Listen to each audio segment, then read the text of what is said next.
Assalamualaikum warahmatullahi ta'ala wabarakatuh. A'udzu billahi minasyaitonir rajim. Bismillahirrahmanirrahim.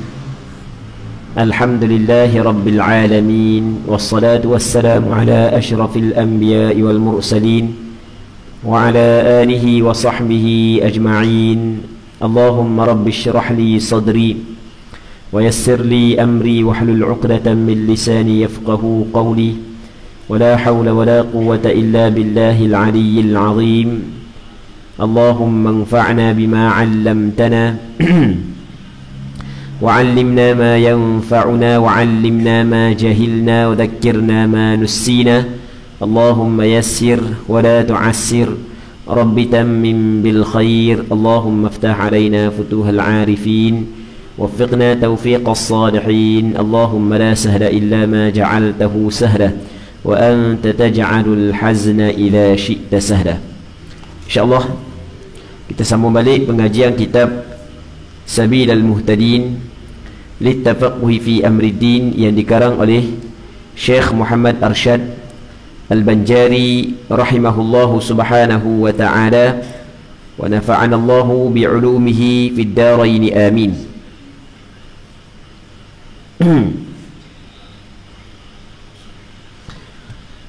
Jadi kita muka surat 95. Jadi kata dianya,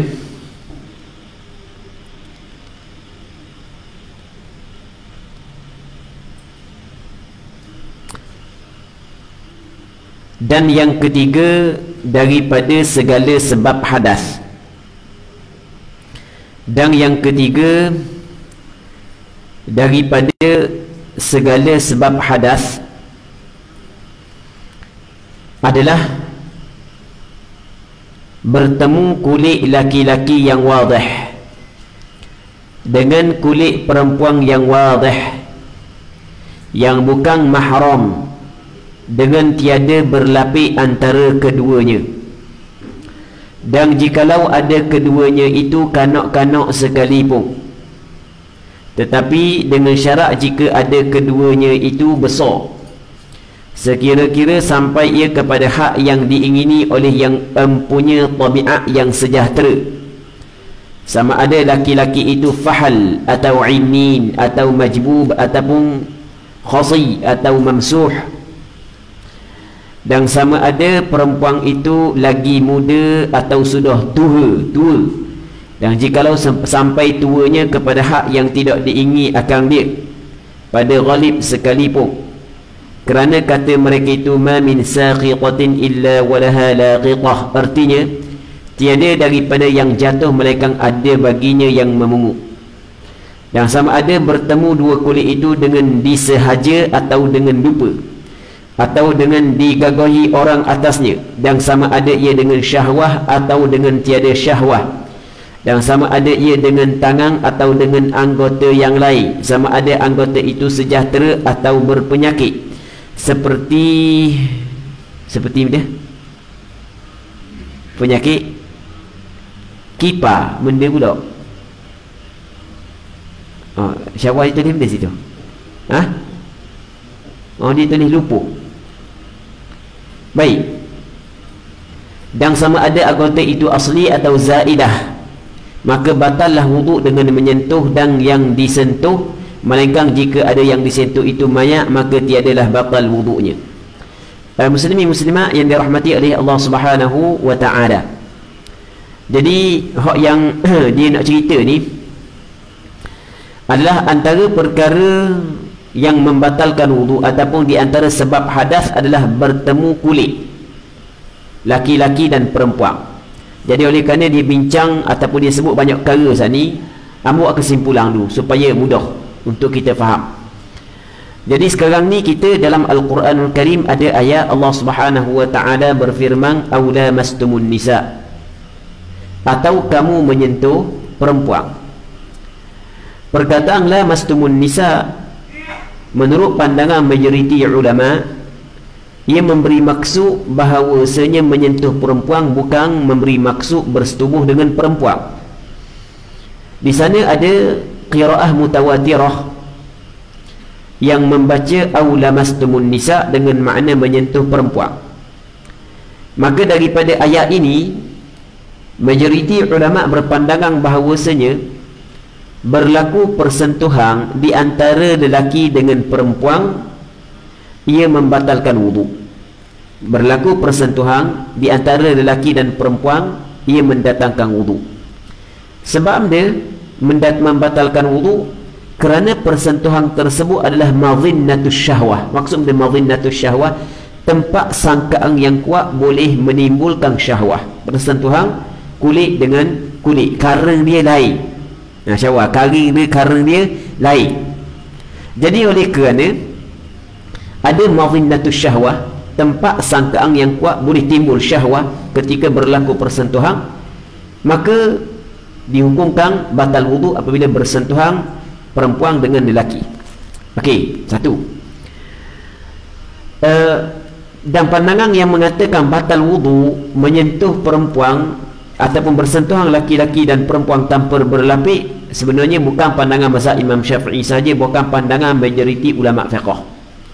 Termasuklah pandangan mazhab Maliki, pandangan mazhab Hanbali, pandangan mazhab Imam Syafi'i, pandangan majoriti. Namun di sana ada pandangan sebahagian daripada ulama, iaitu pandangan mazhab Hanafi mengatakan tidak batal wudu apabila bersentuh lelaki dan perempuan. Hak yang batalnya ketika berlaku persetubuhan. Okey, ni asas dulu jadi kalau kita nak bincang daripada pandangan empat mazhab, mazhab Maliki, mazhab Syafi'i dan mazhab Hanbali, tiga mazhab ni mengatakan batal wudu apabila bersentuh laki-laki dan perempuan. Cuma perbezaannya, mazhab Imam Syafi'i tidak mensyaratkan ada syahwah ketika menyentuh, manakala mazhab Maliki dengan Hanbali mensyaratkan ada syahwah ketika menyentuh. Okey, boleh faham? Okey, katakanlah ni orang puak, ni orang lelaki, tiba-tiba berlaku persentuhan kulit di antara keduanya. Kalau ada syahwah ketika menyentuh, ketika berlaku persentuhan tersebut, maka bermakna mazhab Maliki, mazhab Syafi'i, mazhab Hanbali mengatakan batal wudu kedua-duanya. Dah ada syahwah belaka. Okey, selesai. Selagi berlaku persentuhan tanpa ada syahwah, ketika bersentuh tak ada syahwah, maka berlaku khilaf di antara mazhab Syafi'i dan mazhab Maliki dan mazhab Hanbali. Mazhab Hanbali, Maliki mengatakan tidak batal wudu kerana tidak ada syahwah, manakala mazhab Imam Syafi'i kata ada syahwah ke tak ada syahwah ke batal wudu. Okey, jelas. Apabila kita berwudu, tiba-tiba berlaku kepada kita perkara ataupun kita meragui berlaku ataupun tidak perkara yang membatalkan wudu.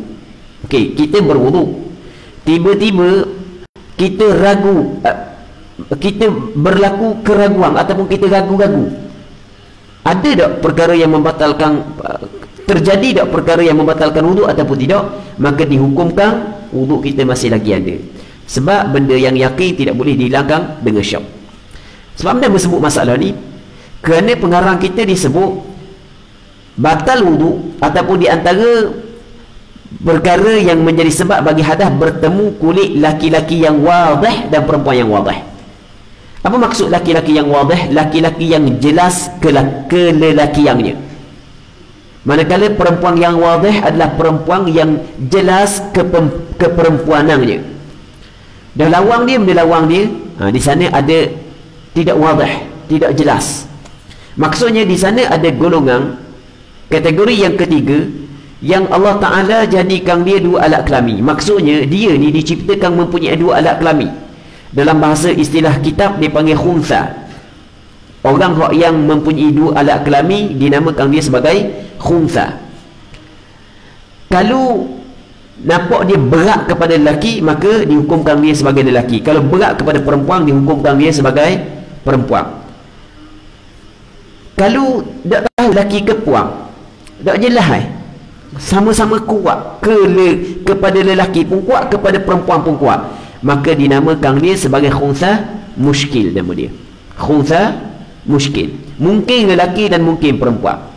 tiba-tiba dia saat itu bersentuh dengan syahwat sebagai contoh. Bersentuh dengan syahwat sebagai contoh. Baik. Sedangkan kita tidak jelas dia saat itu lelaki ke ataupun perempuan. Maka bermakna kita tidak jelas berlaku perkara yang membatalkan wuduk. Betul tak kita? Sebab itulah wuduk tidak batal. Jadi masalah kita nak cerita batal ataupun tidak wuduk. Dia masalah khuntha muskil. Daripada sudut aurat dia kena ambil aurat perempuan. Maksudnya dia kena pakai tutup aurat. Sebab takut dia kena mengambil langkah ihtiyat, langkah berhati-hati. Jadi kita kabar saat ni itu daripada segi hukum kalau bersentuh batal wuduk. Hukum bersentuh dengan dia itu perbincangan lain. Hukum bersentuh dengan dia itu perbincangan lain. Boleh tak kita nak bersentuh dengan dia? Tidak boleh nak sentuh ikut-ikut. Sebab takut dia orang puang. Tu kita kena berhati-hati. Apatah lagi kalau bersentuh bersekali dengan syahwat. Tu masalah lain, kita bukan nak bincang masalah tu. Baik. Jadi dikatakan dan yang ketiga, daripada segala sebab hadas, sebab terjadinya hadas kecil adalah bertemu kulit. Bertemu ni bersentuh kulit. Dia buat mari perkataan kulit sebab dia kerana dalam mazhab Imam Syafi'i persentuhan selain daripada kulit ia tidak membatalkan wuduk. Sentuh kuku tak batal wuduk, sentuh gigi tak batal wuduk, sentuh rambut tak batal wuduk. Baik. Jadi bertemu kulit laki-laki yang wadih dengan kulit perempuan yang wadih. Wadih ni jelas. Wadih jelas, matu makna wadih. Lawan dia muskil, tidak jelas. Jadi jelas orang ni puang, jelas orang ni orang lelaki. Kita misalnya kita kata kita nak ibah, lah ni tak ada dah bah teruk. Dulu kita ingat bah teruk orang, nak ibah teruk, budak-budak ingat bah teruk orang ramai sangat nak ibah. Lah ni bah banyak syarikat nak gulung tika COVID-19 kan. Kita katalah kita nak ibah. Dalam bahasa ni tu ada orang puang, ada orang lelaki, ada belaka. Okey. Boleh nampak contoh tiba-tiba berlaku persentuhan, kita bersentuh saat itu rasa lembek-lembek tangan, contohlah kita kata, tapi kita tak yakin tangan orang puang ke kita sentuh ataupun tangan orang lelaki. Okey, jelas tak? Maka kata ulama tak batal wuduk. Sebab apa? Sebab kita tidak yakin berlaku perkara yang membatalkan wuduk, sedangkan wuduk yang ada pada kita adalah benda yang diyakini. Maka benda yang diyakini tidak dapat dihilangkan dengan ragu-ragu. Itu maksud. Jadi bertemu kulit laki-laki yang wadih dengan kulit perempuan yang wadih yang bukan mahram. Maksud dia bukan mahram, maksudnya antara orang lelaki ni dengan orang puang ni tidak ada hubungan mahram. Maksudnya boleh nikah. Di sana ada orang puang, dia mahram kita. Maksud dia mahram kita, tidak boleh kita nikah dengan dia. Dia ada orang puang boleh kita nikah, dan ada orang puang tak boleh kita nikah. Orang puang yang tak boleh nikah nama dia mahram. Kita mahram dia, dia mahram kita. Hak yang tak boleh nikah dengan kita. Manakala perempuan yang boleh nikah dengan kita, hak tu dia panggil dia ajnabiyah, bukan mahram. Ni kita nak bincang siapa mahram, siapa tidak mahram, panjang saya dapat buat kesimpulan. Biar hak yang biasa dengar dah sebelum ni tak apa dah. Sekali hari ni kita peringat balik benda hak lepas dah, hak lama-lama. Dah lama-lama duk sebut sekali takut lupa juga kan. Dia perkataan mahram ia lain daripada perkataan muhrim. Kita kena ingat mahram dalam penggunaan bahasa Arab lain daripada perkataan muhrim dalam penggunaan bahasa Arab. Muhrim ia merujuk kepada orang yang sedang berihram. Kita pergi Mekah, kita pun niat untuk buat umrah ataupun buat haji. Kita duduk dalam ihram, dinamakan kita sebagai muhrim, orang yang sedang mengerjakan ihram, sedang berihram, sama ada berihram dengan haji ataupun berihram dengan umrah. Mahram ni maksud benda mahram orang yang haram nikah dengan kita. Maksud haram nikah ni haram nikah selama-lama. Dalam istilah bahasa kita haram muabbad, dia panggil mahram muabbad. Muabbad ni abada, abadan selama-lama. Mahram muabbad, mahram selama-lama. Selama-lama dia adalah mahram kita. Baik. Dia ada lagi dalam istilah ulama fiqh dia panggil mahram muaqqat. Mahram yang hanya bersifat sementara. Haram nikah, kita haram nikah dengan dia, tapi hanya bersifat sementara. Dia kalau mahram yang haram nikah dengan bersifat sementara, dia pada hukum adalah bukan mahram. Maksudnya dia pada hukum adalah ajnabiyah. Okey, sebagai contoh, orang puang ni dia tidak ada hubungan dengan kita, dia tidak ada hubungan kekeluargaan, dia tidak ada hubungan penyusuan, tidak ada hubungan perkahwinan dengan kita, tapi dia bini orang. Adakah boleh kita nikah dengan dia? Tidak boleh. Jadi kita dengan dia adalah mahram kerana dia telah dimiliki oleh seseorang. Tapi mahram hanya bersifat sementara. Maksudnya kalau tok laki dia mati ataupun berpisah dengan tok laki dia, habis iddah, dia halal untuk kita boleh nikah. Soal dia nak ke tak mahu tu nombor dua. Tak, maksudnya boleh kita nikah. Okey. Tu dipanggil benda mahram muaqqat. Mahram hak yang bersifat sementara. Contoh lain, perempuan yang sekarang ni tak ada datuk lelaki tapi masih lagi dalam iddah, mungkin iddah wafat ataupun iddah talak, sama ada talak raj'i pada hukum isteri, talak bain, talak 3 sebagai contoh. Ia haram dah dengan datuk lelaki dia, tapi oleh kerana dah habis iddah lagi, dia tetap mahram, habis iddah baru boleh nikah dengan dia. 3 sebagai contoh, perempuan kafir, tak ada hubungan pertalian darah dengan kita, tak ada penyusuan, tak ada perkahwinan, dia orang kafir. Tapi dia boleh tak kita nak nikah dengan dia? Tak boleh. Dia kalau nikah dengan dia, mesti dia kena memeluk Islam. Jangan orang Islam masuk kafir pula. Oh, ni hak tu baru pula isu tu baru. Aku calanan habis. Sallallahu salamata wal afiyah. Baik. Bukan orang Islam tu kena masuk kafir. Allahu Rabbi sanggup kerana manusia sehingga tukar agama. Itu adalah suatu musibah yang cukup besar, kecelakaan yang cukup besar kalau sekiranya dia tidak bertaubat kepada Allah Subhanahu wa ta'ala. Okey, 3. Yang keempatnya, orang tu ada 4 bini dah, cukup dah kota, maka semua orang puan saat ni mahram hanya bersifat sementara sahaja.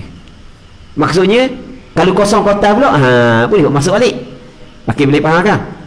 Okey, itu sebagai contoh mahram muaqqat. Dia kalau sebut kata mahram yang bersifat sementara, dalam tempoh tertentu jadi mahram, maka dia pada hukum asalnya adalah orang yang bukan mahram. Maksudnya daripada sudut aurat, daripada sudut persentuhan perlu kena jaga, ia membatalkan wudu. Okey, mahram yang kita nak bincang ni adalah mahram muabbad.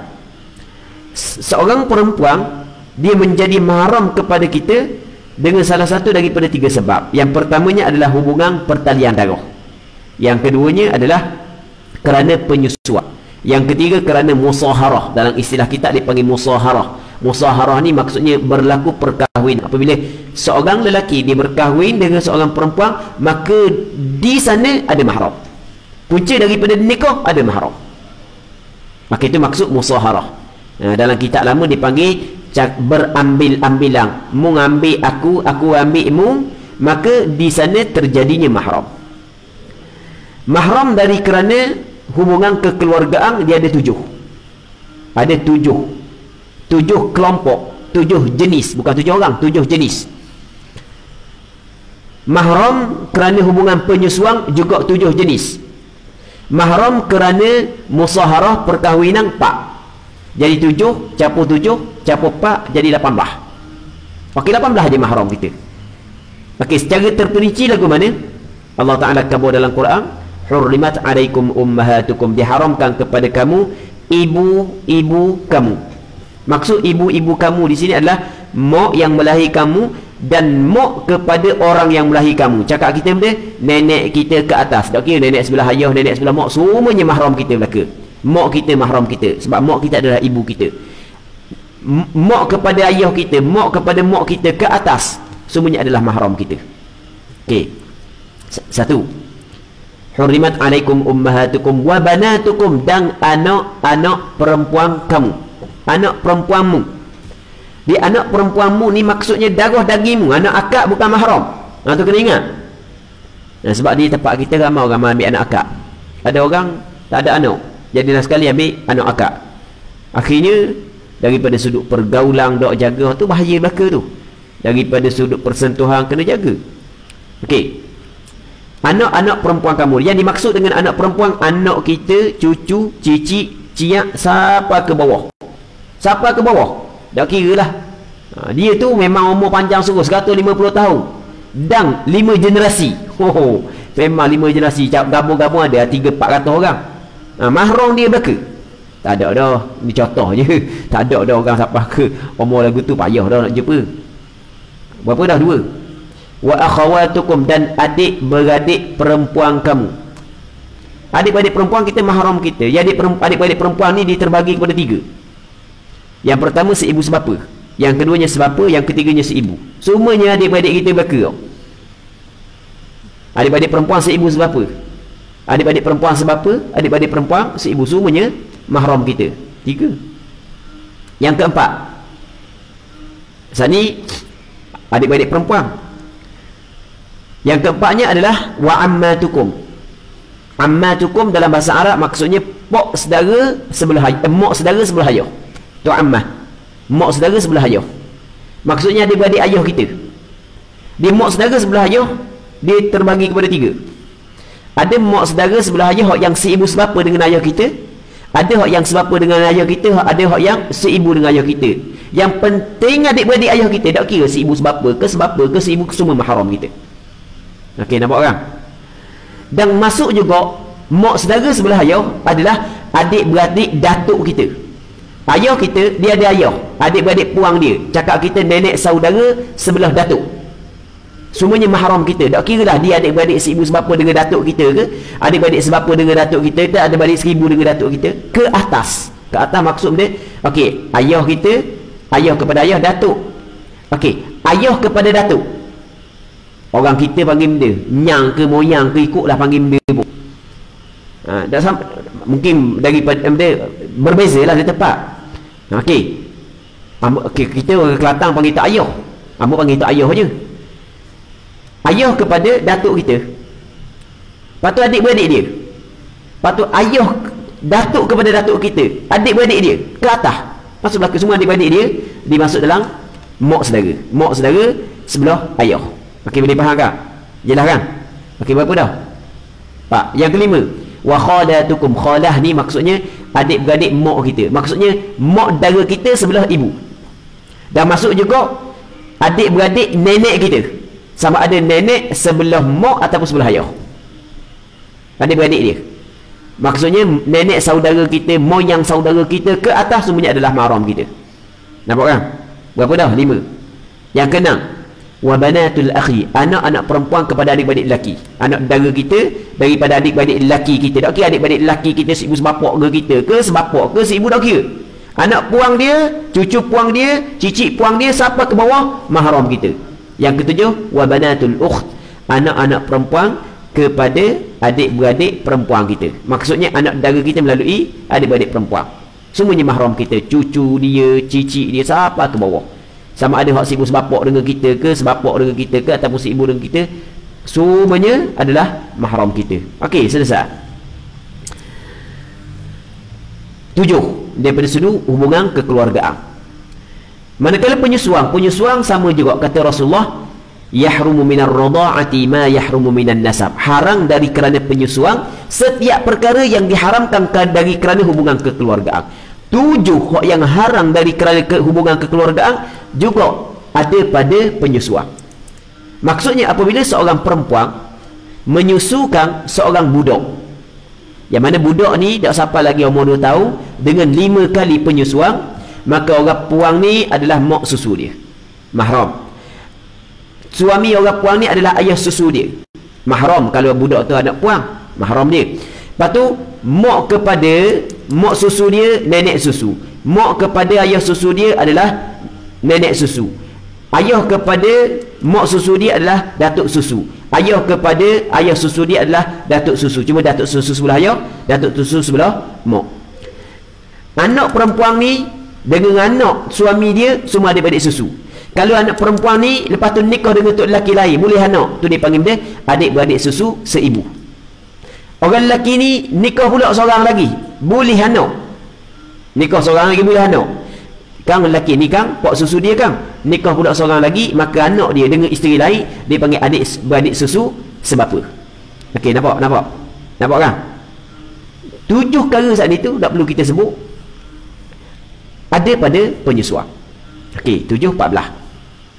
Tinggal lagi kerana perkahwinan. Ada 4 orang hak yang berlaku kerana perkahwinan, ada 4. Yang pertamanya adalah Allah Ta'ala kabar dalam Quran, wala tankihu ma nakaha aba'ukum minan nisa'i illa ma qad salaf. Mu jangan nikah dengan mana-mana perempuan yang telah dikahwini oleh ayah-ayah kamu. Okey, seorang. Jadi ayah kita nikah pula dengan seorang puang, maksudnya bini kedua ayah kita, bukan mak kita. Mak kita tu jelas dah, tu dipanggil dia, dipanggil mak tiri kita, mahram. Mak tiri mahram. Ke atas datuk kita nikah pula seorang lagi, contoh, maka mahram kita tu panggil dia nenek tiri.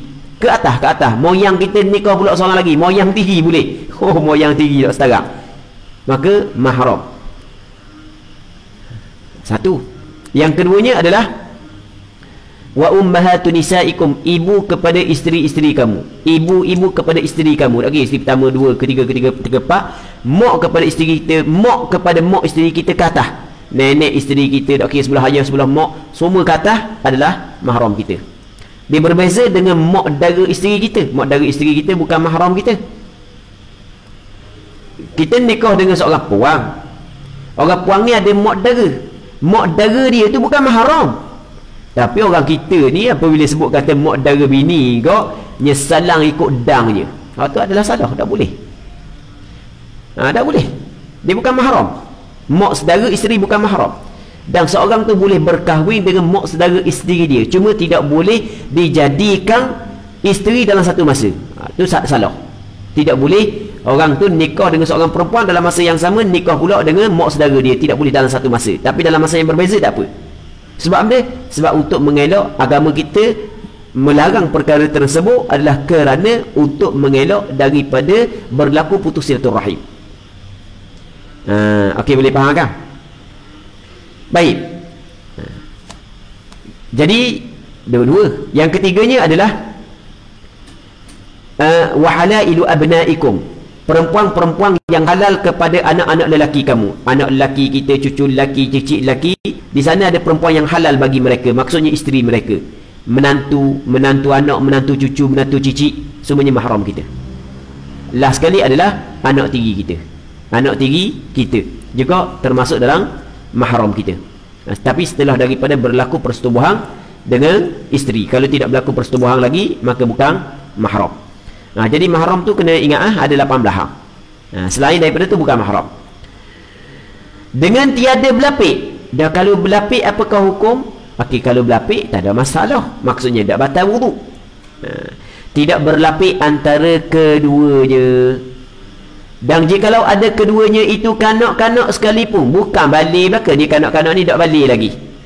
Orang lelaki dengan orang puang saat ni yang bersetuh tak balik lagi, pun batal wudu. Tetapi dengan syarat jika ada keduanya itu besar, sekira-kira sampai ia kepada hak yang diingini oleh yang mempunyai tabiat yang sejahtera. Kalau orang hak yang nafsunya biasalah, tak ganas sangat, tak sejuk sangat, jadi qada umur lagu ni boleh dah. Maksudnya bernafsu dah kalau tengok. Sebagai contoh, sama ada lelaki ataupun perempuan, maka baru batal. Kalau misalnya umur 4 tahun, 5 tahun, 6 tahun, itu tak batal lagi wudu. Sama ada laki-laki itu fahal. Dia fahlun asal mana bapak. Bukan bapak besar tu, bahasa Terengganu bapak tu besar, bukan. Bapak ni maksudnya jantang lah. Maksudnya benda bapak ni maksudnya kemaluan dia ada. Tu maksud kemaluan dia ada dan kemaluan dia berfungsi. Tu makna bapak. Tu makna fahal. Kemaluan dia ada, lepas tu kemaluan dia berfungsi. Tu dipanggil fahal. Tak kira batal. Ataupun inin. Inin ni maksud dia kemaluan ada tapi tak berfungsi. Cakap kita benda mati pucuk. Orang lelaki tu mati pucuk dah. Mati pucuk dah, pun batal juga. Bini dia kata, abang umur 89 dah, mati pucuk start daripada umur 60 lagi, takkan batal juga wudu? Dah, tetap batal juga wudu dalam mazhab Imam Syafi'i. Atau majbub. benda nya kena kerak sungguh. Dia majbuk ni batang dia terpotong. Batang dia terpotong. Dah batang terpotong walaupun ada benda, ada nafsu, dak mati pucuk lagi pun, tapi nawam dia. Okey, boleh faham kan? Walaupun batang dia terpotong, tetap hukum dia sama. Atau khasi, maksud dia orang yang dikasih. Dikasih. Atau mamsuh, tak ada habis, batu-batu pun tak ada belaka, habis licin, maka ia membatalkan wuduk juga.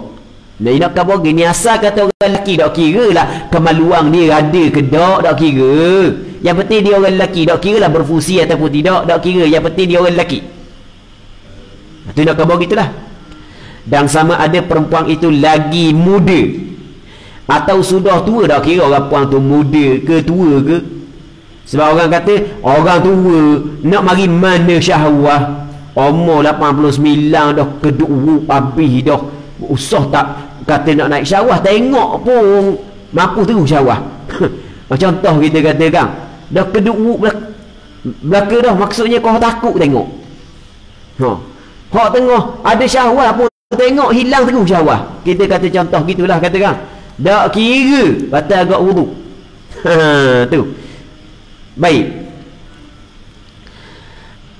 Sampai, dan jika sampai tuanya kepada hak yang tiada diingini akan dia pada ghalib, pada kebiasaan sekalipun pada kebiasaannya orang tak ambil dah siapa tak ni, tetap batal wuduk. Sebab dia, sebab kata ulama di sana ada pepatah ataupun perkataan orang Arab, ma min saqiqatin illa walaha laqiqah, tidak ada yang tercicir melainkan di sana ada pemungutnya.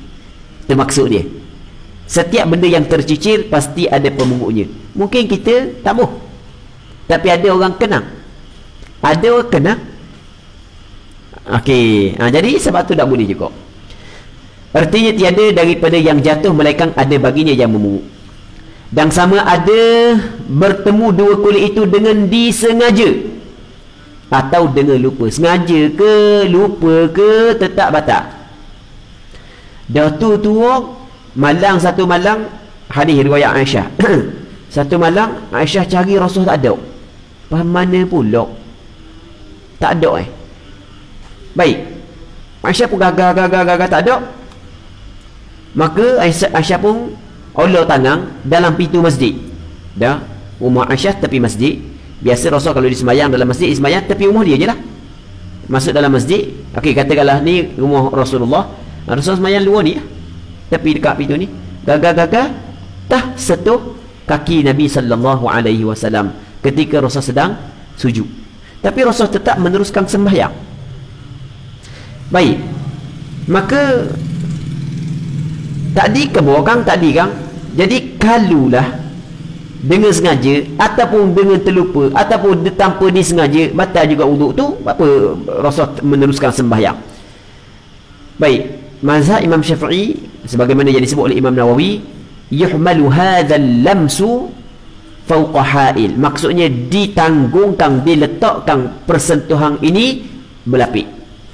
Tambah-tambah di negara Arab ada musim sejuk, ada musim sejuk, ada musim panas. Musim sejuk memang kita akan pakai stokeng, dan Rasulullah sering pakai khuf, Rasulullah sering pakai alas kaki. Kita sendiri kalau kita duduk dengan Arab lah ni, kalau musim sejuk kita akan pakai stokeng 24 jam kalau musim sejuk. Kalau musim panas kita akan pakai stokeng siang hari je. Pakai stokeng siang hari lah ni je nak pakai stokeng. Masa duduk tanah Arab dulu 24 jam pakai stokeng. Musim panas pun pakai stokeng, sebab kalau musim panas nak pakai stokeng pecah kaki. Musim sejuk kita pakai stokeng sebab sejuk. Baik, maka ada kemungkinan berlapik. Tu apa yang disebut oleh ulama mazhab Imam Syafi'i. Baik, begitu juga ketika Rasulullah sembahyang dalam rumah dia. Jadi Aisyah radhiyallahu taala anha tidur di hadapan Rasulullah. Masa Rasul nak sujud, Rasul akan sentuh kaki Aisyah, maka Aisyah pun buat lari kaki dia, lepas tu Rasulullah sujud. Tu berlaku persentuhan Juga dalam mazhab Imam Syafi'i kata diletakkan persentuhan tu dengan berlapis. Sebab biasa orang tidur ni pakai pakaian, orang tidur pakai selimut, maksudnya ada benda yang menutupi. Okay, boleh faham kan? Baik. Nah, cuma di sana ada pandangan yang kedua dalam mazhab Imam Syafi'i mengatakan, nanti yang tu nanti kita akan cerita depan ni. Kulit itu dengan disengaja atau dengan lupa. Tak kira sengaja ke, dengan terlupa ke, atau dengan digagai. Terlupa. Maksud dia, kita ada semayang. Lepas tu, kita pergi cium isteri kita sebelum pergi keluar semayang. Terlupa aku ada semayang. Batal. Atau dengan digagahi orang atasnya, dengan dipaksa. Orang suruh stop. Orang suruh stop. Kita ambil wuduk. Lepas akad nikah tu, kita nak semayang dulu 2 rakaat. Dia paksa suruh salang lalu, batal semayang. Kita tak ambung, dia paksa juga. Muai agak tangan salang. Batal tak kira. Paksa ke, tak paksa ke. Dan sama ada ia dengan syahwah atau tiada syahwah, batal. Dan sama ada ia dengan tangan atau dengan anggota yang lain, batal. Ia tak sama dengan pegang kemaluan. Pegang kemaluan batal dengan tapak tangan sahaja. Manakala anggota lain tak batal. Kemaluan sendirilah, yang kemaluan orang. Kemaluan orang puang batal lah. Jadi kita kira kemaluan kita sendiri. Dan sama ada anggota itu sejahtera. Sejahtera ni maksudnya sihat lah, tak sakit atau berpenyakit, seperti lumpuh. Jadi baca mana? Mana? Kepe. Di bahasa mana? Indonesia. Kepe panggil gitu lah. Kepa. Baik, lumpuh. Tapi dalam kitab Arab memang dia sebut lumpuh dalam kitab Arab. Seperti lumpuh, dah kira lah batal wuduk.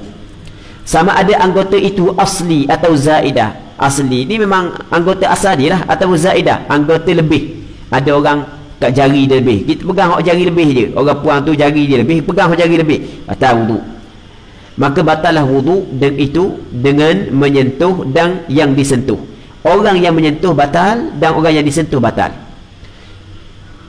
Cuma di sana dalam mazhab Imam Syafi'i ada satu pandangan. Dalam mazhab Imam Syafi'i, hak yang batal yang menyentuh saja, yang disentuh tidak batal. Jadi bagi orang hak yang tak mahu keluar daripada mazhab Imam Syafi'i, dalam bab ni boleh diambil pandangan yang kedua. Ketika dia pergi buat umrah, jadi dia jangan sentuh orang. Kalau orang sentuh, dia tak batal. Apabila berlaku persentuhan, yang menyentuh saja batal, yang disentuh tidak batal. Baik. Katanya, melainkan jika ada yang disentuh itu mayat, maka tiadalah batal wuduknya. Kalau yang disentuh tu mayat, tak batal wuduk. Tak batal wuduk mayat. Kan mayat tu kan, dia apabila seorang mati, apa yang diwajibkan kepada orang hidup? Mandi dia. Orang mandi itu sunat ambil wuduk dulu kepada si mati. Sunat ambil wuduk. Okey, apabila kita ambil wuduk, lepas tu kita mandi dia. Okey, dia berwuduk ni, kita ambil wuduk. Tiba-tiba sebelum daripada nak tutup kapang tu, bini dia pergi cium. Kan bini dia bukan mahram dia kan. Jadi batal tak wuduk? Tak batal. Bini dia batal lah. Si mati tu tak batal. Bukanlah maksud dah apabila cium saat ni tu kena ambil wuduk mula nak dapat pahala sunat. Tak. Mesti yang hidup baru batal. Adapun dalil, okey, kita kena ingat pandangan ni adalah pandangan mazhab Imam Syafi'i. Dan kamu pernah khabar dah sebelum daripada ni. Kalau sebut kata pandangan mazhab, bukanlah pandangan ulama semata-mata mengikut pada otak ulama, bukan. Di pandangan mazhab, kalau kata mazhab mu'tabar, contoh mazhab Syafi'i ke, mazhab Maliki ke, Hanafi ke, Hanbali ke, adalah benda kita, kalau kita cakap parti daripada Al-Quran dan hadis. Maksudnya ulama kaji Al-Quran, kaji hadis, dia nampak gini, maka dia pun khabar hukum dia gini. Sebab itulah antara benda hak yang tidak dipersetujui, apa tidak setuju kalau sekiranya ada hak yang orang tu dia tulis buku, ni bab fiqh mengikut Quran dan sunnah. Hak tu adalah benda hak yang bermasalah, tak tajuk lagu tu. Apa benda masalah? Dah jadi fiqh mazhab Imam Syafi'i, fiqh mazhab Hanafi, kena ikut Taurah Injil ke mana? Jadi mu saja ikut Quran dengan sunnah. Semua pandangan ulama adalah berpandukan kepada Quran dan sunnah. Cuma fahaman je berbeza dalam memahami dalil daripada Al-Quran, berbeza dalam memahami dalil daripada As-Sunnah, berbeza semuanya daripada Quran dan Sunnah. Tiba-tiba buat ni hukum hakam sembahyang menurut Al-Quran dan As-Sunnah. Dapat apa? Kitab fiqh mazhab Imam Syafi'i itu ikut Taurah, ikut Injil, ikut Vida ke ikut benda. Jadi boleh cakap gitu tu. Itu adalah suatu benda yang tidak patutlah wujud. Baik. Jadi macam hak yang duk orang duk belajar ni kitab fiqh saat ni tu berpandukan bukan kepada Quran dan hadis. Adapun dalil pada yang demikian itu, maka firman Allah Taala aula mastumun nisa, artinya atau kamu menyentuh akan perempuan, dan adalah asal menyentuh itu dengan tapak tangan juga, maka dikiaskan dengan dia menyentuh dengan anggota yang lain daripada tapak tangan. Okey, ni dalil. Hamba masa hamba duduk Syria tu, hamba ada duduk masa duduk Syria tu, kita masa duduk Syria tu bukan kita belajar fiqh mazhab Imam Syafi'i saja. Hamba takhasus hamba masa hamba duduk Syria tu, bidang hamba ambil mazhab Hanafi. Hamba belajar mazhab Hanafi. Baik, sebab kita belajar dalam mazhab Imam Syafi'i, tapi dalam masa yang sama ada talaki dengan Syekh besar mazhab Syafi'i yang belajar juga. Baik, lepas tu tiba-tiba ada seorang orang benda ayah kawan hamba, dia polis Bantuang dalam Pertahanan. Hamba pun lupa dah jawatan dia, ada jawatan lah dalam Pertahanan Polis Bantuang, laut ke mana, hamba dah ingat dah lah. Lepas tu kebetulan dia mari satu keluarga di Syria, lepas tu duduk dalam satu rumah. Lepas tu cakap lah agama apa semua sekali. Lepas tu dia kata kita di Pertahanan tu kita ajak semua ustaz ni laut darat ada belaka lah ngajar. Lepas tu dia kata baru ni ada seorang ustaz tu mari ngajar. Lepas tu cerita bab perkara yang membatalkan wudu. Dia kata pandangan hak yang betul, hak yang sebenarnya berlaku persentuhan di antara laki-laki dan perempuan ni tak batal wudu sebenarnya. Hak yang kata batal wudu tak betul sebenarnya. Tak dia hak yang sebenarnya, cuma oleh kerana masyarakat kita duk kata batal wudu, tak apalah. Tapi hak sebenarnya tak batal wudu, dia kata hak tu hak yang betulnya. Sebab hak yang kata tak batal wudu tu berpandukan kepada dalil dan sunnah. Tu dia. Dia royak gitu. Dia royak. Dia masa tu kita jiwa tengah muda. Dia orang jiwa tengah muda ni lambat seleh masa tengok jiwa tengah muda. Jadi macam orang hak yang baru menuntut ilmu, hak yang baru tahu pengetahuan asah ni, siap. Dia laju sikit. Macam orang muda ni semangat dia lain. Betul tak gitu? Masa tu kita tengah muda dah, kita belajar macam-macam mazhab kita belajar. Lepas tu kita belajar, kita kaji Quran, kita kaji hadis. Ya cakap lagu tu pula. Kita kata sebenarnya memang betul lah ada pandangan dalam dan ulama mengatakan bahawasanya batal wudu, tak batal wudu apabila bersentuh laki-laki dan perempuan mazhab Hanafi. Dan memang bidang mazhab Hanafi memanglah. Tapi kalau kata pandangan ni hak betul, hak yang berpandukan kepada Quran dan hadis, pandangan lain tak betul, tidak berpandukan kepada Quran dan hadis, hak tu mengarut, hak tu salah tu. Hak tu tak betul. Hak tu mengarut. Sebab dia mengarut pandangan hak yang kata batal wuduk Mekah pada 3 mazhab. Dan hak yang kata batal wuduk semuanya bersandarkan kepada Quran, semuanya bersandar kepada hadis. Cuma cara memahami Quran dan hadis dia cuba itu berbeza. Dan pandangan hak yang kata batal wuduk sebagaimana mazhab Imam Syafi'i adalah pandangan Abdullah bin Umar bin Al-Khattab, seorang sahabat Rasulullah. Dalam hadis yang diriwayat oleh Imam Malik dalam kitab Muwatta dengan sanad yang sahih, kata Sayyid Abdullah bin Umar, qublatur rajuli wajassuhu biyadih minal mulamasah. Seorang lelaki dia cium isteri dia dan dia menyentuh isteri dia dengan tangan, termasuk dalam mulamasah yang disebut oleh Allah Ta'ala dalam Al-Quran, aula mastumun nisa. Ni apa yang disebut siapa? Oleh Abdullah bin Umar bin Al-Khattab. Pandangan Abdullah bin Umar, pandangan Abdullah bin Mas'ud, pandangan Sayyidina Umar bin Al-Khattab radhiyallahu ta'ala anhu, dan beberapa orang sahabat yang lain lagi. Pandangan sebahagian ulama-ulama mujtahid termasuk Imam Syafi'i sendiri. Allahu Rabbi. Kalau kita kata memang masalah ni masalah berlaku perselisihan di kalangan ulama, aku berpegang kepada pandangan ni, sebab aku sampai kepada tahap mampu mengkaji dalil. Pandangan hak yang selain daripada ni aku mengikut aku adalah tidak betul, salah, tapi mungkin betul, tapi mengikut aku salah, tapi aku mampu kaji Quran hadis. Okey, itu masalah lain lah. Kalau mung pun ikut ulama juga, taklid juga, mung tidak layak cakap gitu. Kalau kita cakap bahasa kasar, kita tidak layak cakap gitu. Allahu Rabbi. Pandangan ulama besar saja, pandangan sebahagian daripada sahabat. Mazhab Abu Hanifah boleh dikatakan ia adalah mazhab Abdullah bin Mas'ud. Mazhab Abu Hanifah adalah mazhab Abdullah bin Mas'ud. Mazhab Syafi'i boleh dikatakan mazhab Abdullah bin Umar, mazhab Abdullah bin Abbas. Baik. Tetapi dalam bab membatalkan wudu, Abdullah bin Mas'ud kata batal wudu kalau bersentuh. Dalam masalah ni mazhab Imam Syafi'i ambil pandangan Abdullah bin Mas'ud. Abdullah bin Abbas kata tak batal wudu. Dalam masalah ni mazhab Imam Abu Hanifah ambil pandangan Abdullah bin Abbas. Bukan ikut dak, bukan, maksudnya dia kaji mengikut apa yang dikaji melalui dalil Al-Quran dan hadis. Ternyata di sisi dia pandangan hak yang kata tidak batal wudu adalah lebih kuat berbanding dengan pandangan hak yang mengatakan batal wudu. Allahu Rabbi.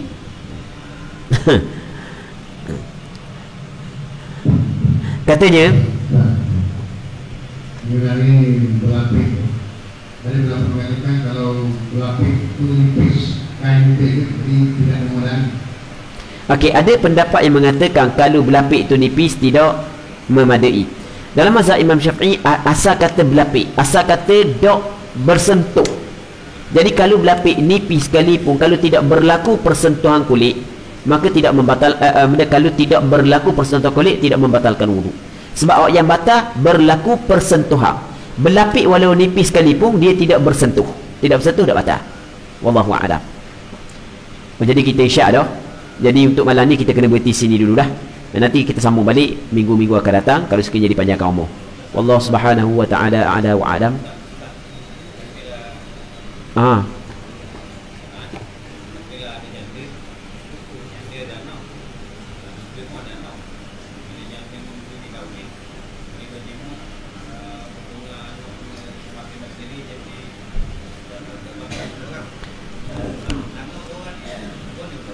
Okey, soalan mana? Syawal tanya. Janda dengan duda. Ni janda, ni duda. Janda dengan duda. Dia nikah dan masing-masing ada anak dah. Jadi janda dan duda ni nikah, masing-masing ada anak. Jadi anak dia dengan anak, sama-sama anak, dia panggil adik-beradik tiri. Adik-beradik tiri tidak ada hubungan mahram. Sebab itulah anak nikah dengan ayah nikah dengan ayah, anak nikah dengan anak, tak ada masalah, dibolehkan. Jadi kira pakai naik pelami terus, mak dengan mak, anak dengan anak. Jadi masa dia merisi untuk anak, tiba-tiba orang mak kepada benda bakal menantu saat ni tu janda. Hak lelaki pula tak ada bini dah, pakai awak sekaligus lah. Jadi asal nak merisi seorang je, pakai masuk merisi dua lalu. Sebutir batu pakai dua burung lalu dah. Lepas tu kalau boleh ada cucu pula. Cucu anak-anak mak dengan ayah. Bawa molek. Maksudnya dia bukan mahram. Wallahu a'lam. Ada soalan? Sekejap tengok. Ni kan. Okey. Apakah hukum jika sembahyang fardu terawal sedikit daripada waktu masuk sembahyang kerana mengikut jam yang tercepat 1 atau 2 minit? Terima kasih. Dia sekarang ni asal waktu sembahyang adalah mengikut pergerakan matahari. Cuma kita di tempat kita zaman kita ni kita pakai waktu mengikut ilmu falak, pengiraan falak sekarang ni, pengiraan ahli falak.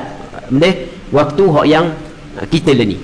Jadi kalau sekiranya kita nak pakai waktu hak yang ahli falak sekarang lah ni, tanpa kita melihat kepada matahari, kita tidak boleh sembahyang sebelum daripada masuk waktu mengikut apa hak yang ditulis, yang ditetapkan. Jadi kalau kita sembahyang katakanlah zuhur contoh pukul 1, tiba-tiba kita sembahyang pukul 12.58, maka tidak sah. Kalau misalnya kita nak sembahyang juga, cara dia kita tubik, kita tengok matahari, gelicir dah boleh sembahyang. Tengok matahari, tengok gelicir dah, boleh sembahyang. Okey, nampak kan? Ha?